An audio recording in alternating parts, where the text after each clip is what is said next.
श्री राम जी का विवाह और राज्याभिषेक दोनों ही शुभ मुहूर्त देखकर शास्त्रों के अनुसार विधि पूर्वक संपन्न किए गए थे। फिर भी न तो उनका वैवाहिक जीवन सुखद रहा और न ही राज्याभिषेक पूर्ण हो सका।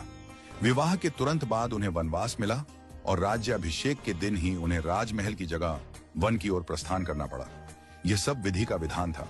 जब इस दुखद परिस्थिति का कारण पूछा गया तो महर्षि वशिष्ठ जी ने कहा, सुनहु भरत, भावी प्रबल बिलखी कहेउ मुनिनाथ, हानि लाभ जीवन मरण यश अपयश विधि हाथ। हे भरत, भावी बहुत बलवान होता है, हानि लाभ जीवन मरण यश अपयश सभी विधाता के हाथ में है। मनुष्य चाहकर भी भाग्य को नहीं बदल सकता। श्री राम जो धर्म के मूर्तिमान स्वरूप हैं, जिनके जीवन का प्रत्येक क्षण मर्यादा और सत्य की मिसाल है, वे भी अपने भाग्य को नहीं टाल सके। उन्हें वनवास मिला, पत्नी सीता को खोना पड़ा और अंत में उन्होंने स्वयं सरयू में जल समाधि लेकर अपनी लीला का समापन किया। श्री कृष्ण जिन्हें योगेश्वर कहा गया, जिन्होंने गीता में कर्म, ज्ञान और भक्ति का मार्ग बताया, वे भी अपने कुल के विनाश को नहीं रोक सके।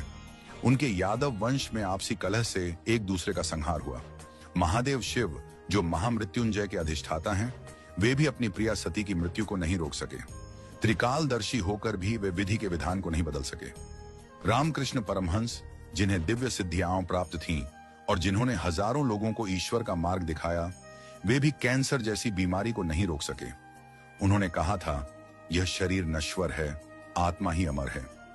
रावण जिसके पास अपार बल और ज्ञान था, जो शिव का भक्त था, वह भी अपने अहंकार के कारण नाश को नहीं टाल सका।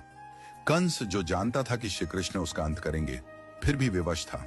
इन सभी घटनाओं से यही सिद्ध होता है कि मनुष्य अपने जन्म के साथ ही जीवन और मरण, यश और अपयश, लाभ और हानि, स्वास्थ्य और रोग, शरीर का स्वरूप, परिवार, समाज, देश और स्थान, इन सब का निर्धारण करके आता है। मनुष्य को यह भ्रम होता है कि वह सब कुछ नियंत्रित कर रहा है, लेकिन वास्तव में सब कुछ ईश्वर के संकेत से ही चलता है। इसीलिए साधक को चाहिए कि वह मन, वचन और कर्म से सहज, सरल और सदाचारी बना रहे, सदैव प्रभु का स्मरण करता रहे और अपने कर्तव्यों को श्रद्धा और निष्ठा से निभाए। मुहूर्त न जन्म के लिए तय होता है, न मृत्यु के लिए। जब जन्म और मृत्यु ही निश्चित नहीं होते, तो बाकी सब कुछ क्षणिक और अस्थायी है। केवल प्रभु का नाम ही शाश्वत सत्य है। इसलिए सदैव ईश्वरमय रहो और आत्मा को परमात्मा के निर्देशों में लीन कर दो। यही सच्चा जीवन है। नियति को स्वीकार करना और प्रभु में समर्पित रहना। हमेशा अपना कर्म करो और बाकी सब कुछ प्रभु के ऊपर छोड़ दो। वही सब करने वाले हैं हम और